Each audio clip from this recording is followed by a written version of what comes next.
여러분 안녕하십니까. 환단고기를 배우는 한학인문 삼성기 상품 농업을 캐는 환인들 3부. 오늘의 주제는 부스포라입니다.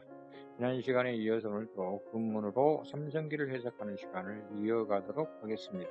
오늘 이야기할 첫 번째 글자는 그러모을 부자인데요. 그러모으다는 무엇을 한 것으로 모으는 상태를 말하는데, 그러모은 상태라고 해서 시대적 구분 없이 그러모을 부자를 모두 사용할 수 있는 것은 아닙니다.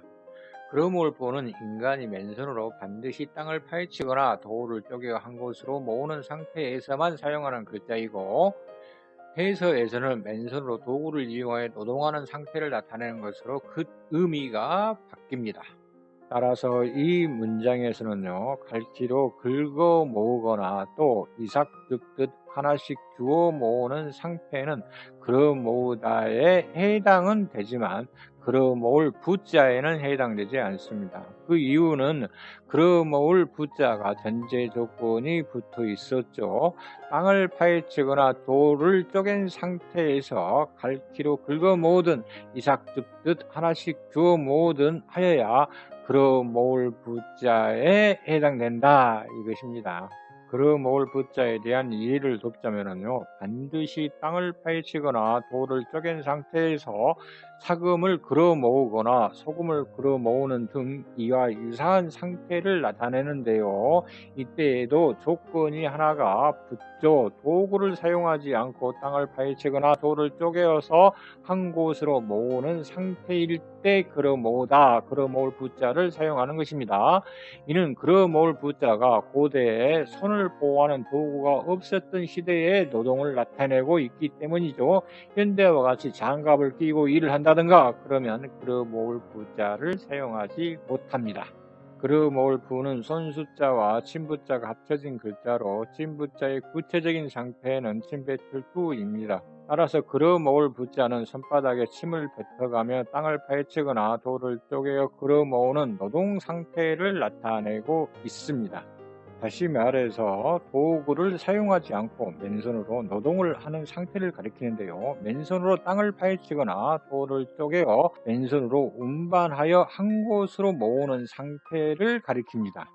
만약 지도자나 가르치는 이가 맨손으로 노동을 하지 못하게 하였거나 도구를 사용하도록 가르쳤다라면 문장에는 움킬 부자가 있어야 하고, 위와 같은 다스림이나 가르침에도 백성들이 말을 듣지 않고 맨손으로 노동을 계속하였다라면 지도자나 가르치는 이는 맨손으로 일을 할 경우 엄벌에 다스리겠다거나 특단의 조치를 취하겠다는 강력한 의지를 표명하였을 것이고, 이때에는 그러 모을 부의 와자가 문장에 들어 있어야 합니다.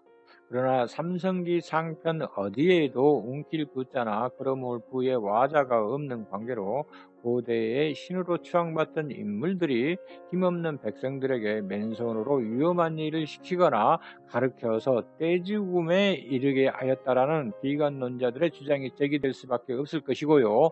또 문장의 구성 상태로 보아도 환단고개 자체가 유서라는 주장도 가능해서 소모적인 진위 논쟁을 일으키기 딱 좋은 상태인데요.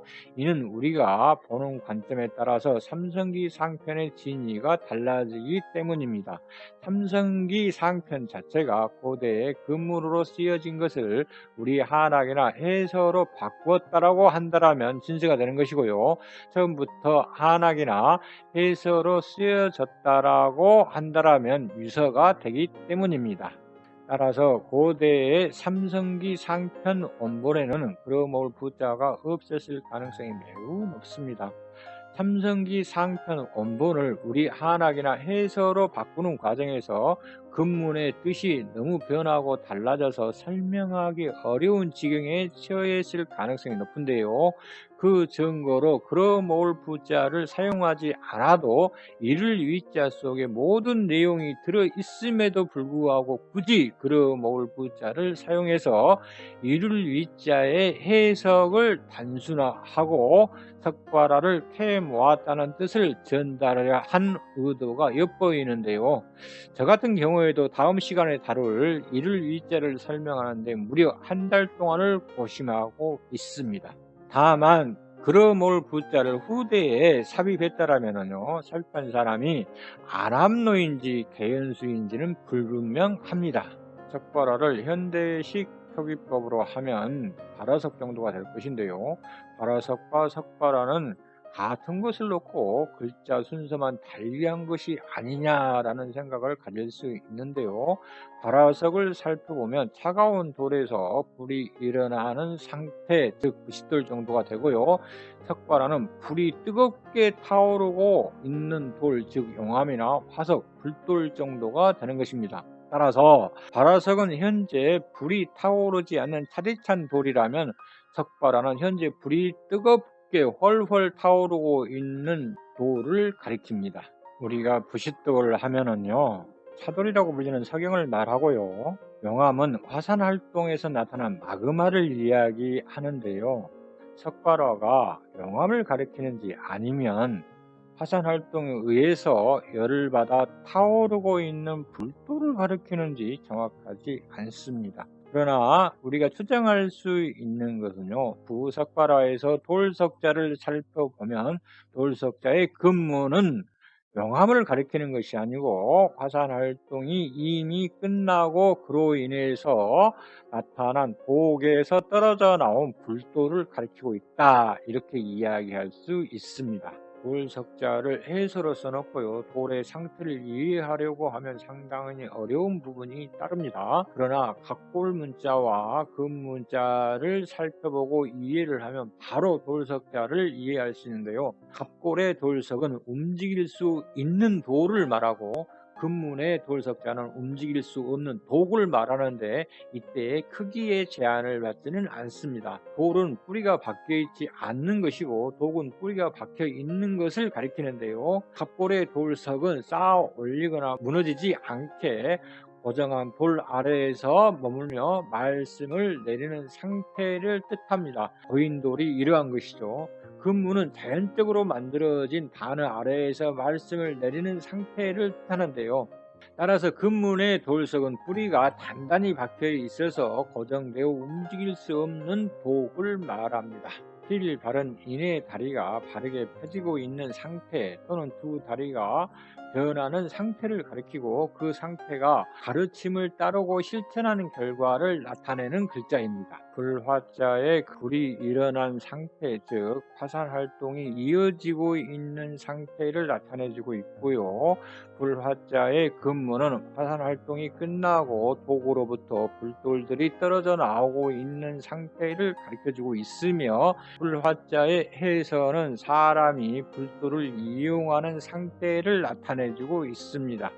따라서 발화석의 근무는 움직이지 않는 독에서 불돌들이 떨어져 나오고 그 불돌을 이용해서 인의 형상이 변하게 되었다라는 뜻을 전해주고 있는 것이죠. 이해가 안 되는 분들을 위해서 안파견의 꼬리파를 살펴보도록 하겠습니다. 꼬리파는 뱀의 꼬리를 형상화한 글자인데요. 나, 오자처럼 땅을 가리킬 때는 뱀의 꼬리와 같이 차르르 하고 흔들리는 땅을 말합니다. 꼬리파자를 정확하게 표현을 하자면요, 또아리를 튼 뱀이 꼬리를 흔드는 형상인데요. 이것을 땅에 빗대어 이야기를 할 때는요, 또아리를 튼 뱀이 꼬리를 흔들듯 사르르 하니 땅이 흔들리는 상태를 이야기합니다. 다시 이야기해서 땅이 사르르 하니 흔들리기는 한데 요란한 소란이 일어나지 않고 땅만 흔들리는 상태를 가리켜서 꼬리파다, 이렇게 이야기를 하는데요. 이렇게 흔들리는 땅의 상태가 일시적이거나 어쩌다 한번 나타난 현상이 아니라 일상적이고 자주 일어나는 상태의 땅을 가리켜서 꼬리파자를 사용합니다. 고대에 지진이 일어나면 크게 두 가지로 구분을 하고 그 상태에 따라서 글자도 달리 사용을 했는데요. 벼락신자와 흔들릴 신자가 바로 그것입니다. 흔들릴 신자는 별진자인데요. 별진자의 음과 훈을 달리 한 것이 흔들릴 신자입니다. 벼락진을 사용한 지진은요, 천둥, 번개, 벼락기, 폭풍, 화산재 등을 동반한 요란한 지진을 말하고요. 흔들릴 신자를 사용한 지진은 그야말로 조용한 상태에서 땅만 흔들리는 지진을 가리킵니다. 벼락진자를 사용한 지진이 이신과 오신이 하늘과 땅을 바로잡지 못해서 일어난 커다란 지진이라고 생각한 반면에, 흔들릴 신자는요, 오신이 잠깐 한눈을 팔아서 일어난 지진이다, 이렇게 생각을 했습니다. 그래서 소리 소문 없이 땅만 흔들린다고 생각을 한 것이죠. 그럼 꼬리파는 무엇이냐? 바로 땅 속에 불경한 무리들이 숨어 있다가 준동하면서 생겨난 지진이다, 이렇게 생각을 했습니다. 그래서요, 고대의 불지옥이 바로 이 꼬리파에서 시작된다는 점 꼭 기억해 두시기 바랍니다. 흔들릴 시는 땅이 전체적으로 크게 흔들리고 소리가 없는 지진을 말하고요. 꼬리파는 땅이 국지적으로 작게 흔들리며 소리가 없는 지진을 말합니다. 흔들릴 신과 꼬리파의 차이는, 흔들릴 신이 성난물이 요동치는 파도라면 꼬리파는 잠자는 물이 잠꼬대하는 물결 정도라고 할 수 있습니다. 발화석과 석발화의 차이를 살펴보면요, 발화석은 부싯돌을 캐내서 불을 이용하는 상태를 가리키는데, 낮은 깊이의 땅 속에 석영이 들어있다고 땅이 흔들리지는 않습니다. 발화석은 용암이나 불돌을 캐내서 불을 이용하는 상태를 가리키는데요, 낮은 깊이의 땅 속에 용암이나 불돌이 들어있다면 땅이 흔들렸을 가능성이 매우 높죠. 이는 암파견을 해석하면 그 진위가 바로 드러나는데요. 먼저 이해를 돕기 위해서 앞전에 사용했던 거우 천개 그림을 가져오도록 하겠습니다. 삼성기가 말하는 고대에는요, 환인들이 거주하는 구역과 천인들이 거주하는 구역이 나누어져 있었고, 천인들이 거주하는 구역에는 천계라고 하는 경계가 있어서요, 아무나 넘나들 수 없었다, 이런 이야기인데요. 다시 이야기하면 아무나 출입할 수 없었다, 이렇게 해석이 가능하겠죠. 환인들이 거주하는 구역, 즉 거에서 천계까지 살피는 것을 감군거우 천계라고 합니다.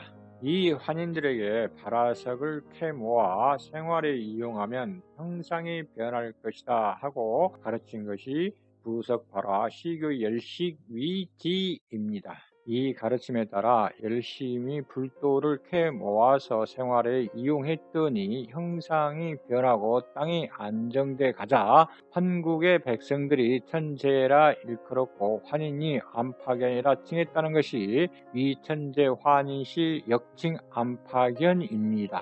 위 문장을 종합해 보면요, 환인들이 머무는 거는 풀과 나무가 자라지 않는 뜨거운 땅으로 땅 속에 용암이 흐르거나 불돌들이 흩어져 있어서 부싯돌이 필요 없는 구역이고, 천계는 풀과 나무가 자란 따뜻한 땅이지만 불을 이용하려면 부싯돌이 필요한 지역으로 정의할 수 있습니다. 따라서 그는 땅이 흔들리는 파역으로 부싯돌이 필요 없는 석발화 구역이고, 천은 땅이 흔들리지 않는 견역이지만 부싯돌이 필요한 발화석 구역이므로 부석발화 공사 현장은 환인들이 머무는 거가 됩니다. 부석발화는 땅속에서 불돌을 캐모아 생활에 이용한 형상이 변하였다, 이런 정도로 해석이 가능한데요. 문장 전체를 살펴보면 한 곳에 모여있는 불돌을 캐모은 것이 아니라 여기저기 흩어져 땅속에 있는 불돌을 캐모았다는 뜻으로 해석이 됩니다. 이에 대한 자세한 이야기는 다음 편에서 계속하도록 하겠습니다.